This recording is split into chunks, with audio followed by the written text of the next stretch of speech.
That's cute. Mine's bad. I really want to catch it. Oh, I got 1916 here. The FUT did Latias. I lost the 1916 run. I had a 1913 run on the FUT. Oh, I dropped the ball. I hate when I do that. I literally accidentally just dropped the ball right It takes now. a really long time to like I'm find a so good nervous. Mine's not as good as yours, catch guys. you like. I think I'll be happy with this Latias for like forever now, because I got a 96 Ivy off of 1914. so this should be 96. Well, Actually, yeah, it doesn't. It was 13, 15, 15. On Yeah. the bad. Yeah, no, we're right next to each other. I'm 1870. Okay. Yeah. so you think it's a good thing we have so many balls. So, So yeah, we're One literally. step better than me. Yeah. What are you guys? well, I'm missing besides Jose. 1865. No, see, I had 1866 at the last one. Ooh. My alt account that I was at Balboa, it's the first time I've rated a Latias on it. I pop it up, it's 1915. I'm like, God, the alt, and I caught it. I was like, oh, the alt account. Alt. The alt gets everything. 2, To Modi also. 3. Here we go. 1916 done. Cute. Got him. Right on. Nice, nice. Yay. How many balls do you have left? I've only thrown 2. I have 11. I'm about Dark post. What's up, everybody? So before we jump into where to go for Community Day and scanning around San Diego and North Part San Diego, first we're going to talk about what they updated and what they changed. The field research task, which normally if you get rid of it or if you complete it, you can just spin any kind of Pokestops and you can always get a new research task. With the latest update, you can only get 1 field research task per Pokestop. So you have to go to a new one if you delete one of the field research tasks and you already collected from the other Pokestops around you. You have to go to a new one to get a new field research task. Next thing we want to talk about is the weather report. And I'm surprised they implemented this fast. I didn't think they're going to like let people report it this much. But basically how you report weather is, if the weather is incorrect, you click on weather. And on the top right screen, you see a little exclamation mark. And you get an option if weather is not accurate and the weather seems accurate, just not up to date. I don't know what that means. Weather seems accurate, just not up to date.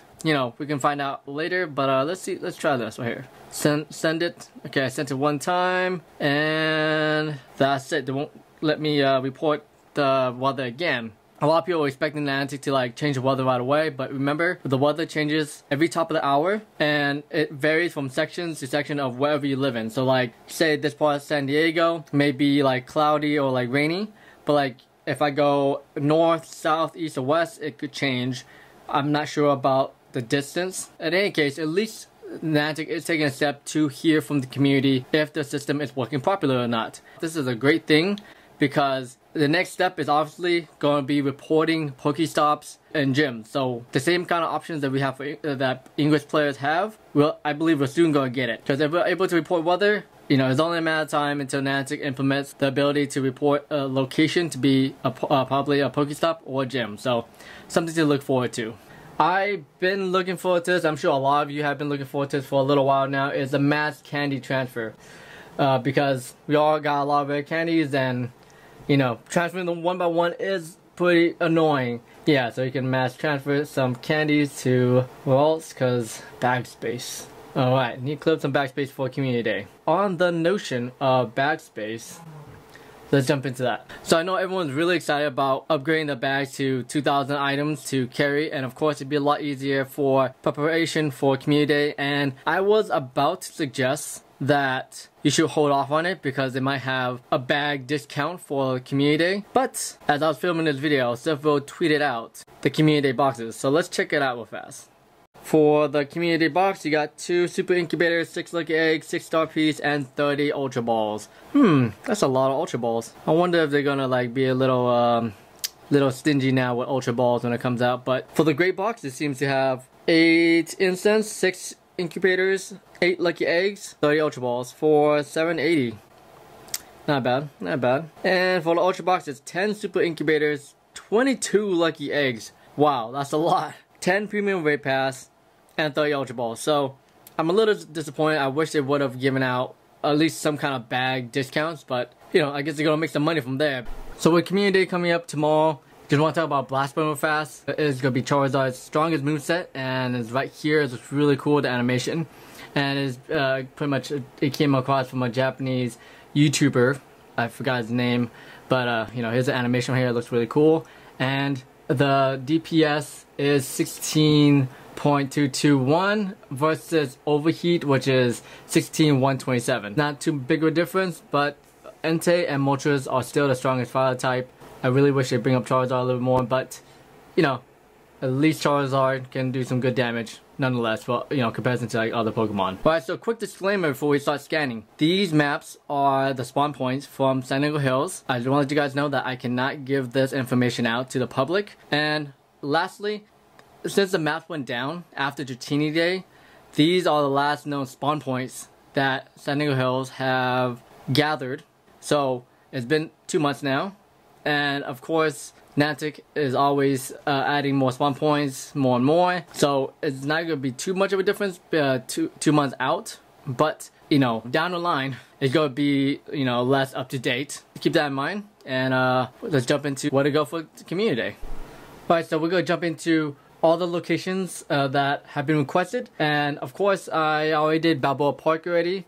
I did IB, and I believe I did Hourglass Park in the last video. You can check it out right here in the Charmander video. So I'm not going to repeat those locations because they've been done already. I'm just going to move on to, of course, popular playing spots. First off, I want to jump into Embarcadero Park because thanks to a request, Embarcadero has, starting from the entrance, 61 spawn point, 8 Pokestops. So you can check out Pokemaps.info. This map does not show spawn points, but it does show Pokestops and gyms. And of course, connected to Embarcadero is Seaport Village. From Seaport Village, from that little walkway mall to the very end of Seaport, the little, I guess the little park, has 70 spawn points and 10 Pokestops with some gyms in between, and very nice to walk around, of course, especially during that time. I'm not sure what kind of nest it is at the moment, but let's jump on to the next location. Move on to, of course, one of the highlights of Pokemon Go location is Coronado Beach, and there's a nice spawn point area,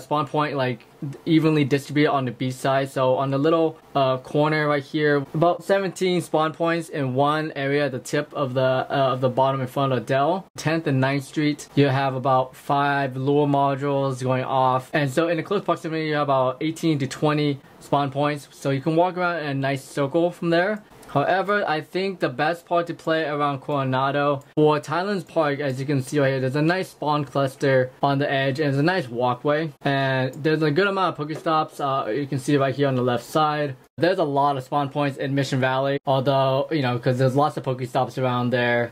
Fashion Valley does have a lot of spawn points as well. You guys can count them yourselves, and it's easy accessible to walk around fast. There's been enough time to catch all the spawns, and by the time you get back to the front, you know, definitely I think it will give it enough time for a lot of the spawn points to reset itself. So Sevita Park just got added in February. Of course, it doesn't have too many spawn points. It's very easily accessible. It's easy to walk around, and it has 8 to 10 lures. So the next part over here, we're going to talk about Old Town because it is a nice place to go to as well. It's about 3-block range, and it has a ton of Pokestops that you can go off with lures. Spawn density is not too much. Lots of Pokestops in the area, which you can walk in a nice loop. If you have SeaWorld passes or you work at SeaWorld, I think SeaWorld is a very nice place to play. As you can see right here, spawn points all around. SeaWorld is a pretty big area to walk around. Crown Point, because there's a good amount of spawn points, and you know, when you drive around PB, there's lots of Pokestops everywhere. So if you ever like all short of balls, you can always just hop in your car real fast, and within like 15 minutes, you probably, you know, max down all your balls from all the Pokestops on Grand and Garnet.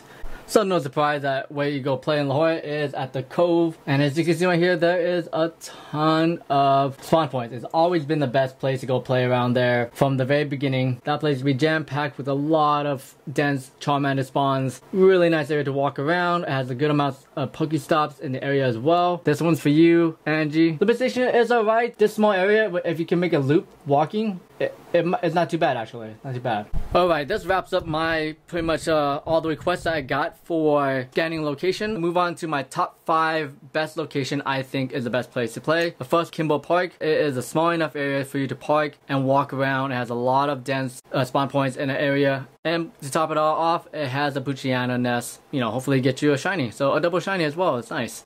And it's easy to walk around. Number 2 is Imperial Beach. It is a driving type of grinding, if that's what you prefer. A lot of dance spawn point in a close proximity. However, I do not recommend driving. AT&T has really bad reception over there, so just to point that out. Number 3 is Escondido Mall and Kit Carson Park because it's close together. And you can start from one location and finish it off at the other location. So let's say you walk around Kit Carson Park really fast and then quickly you could just jump in a car and just park at Escondido Mall. That's a lot of spawn points right there. You could hit it really fast, and if you stock up on balls, it's a great area to play at. 4.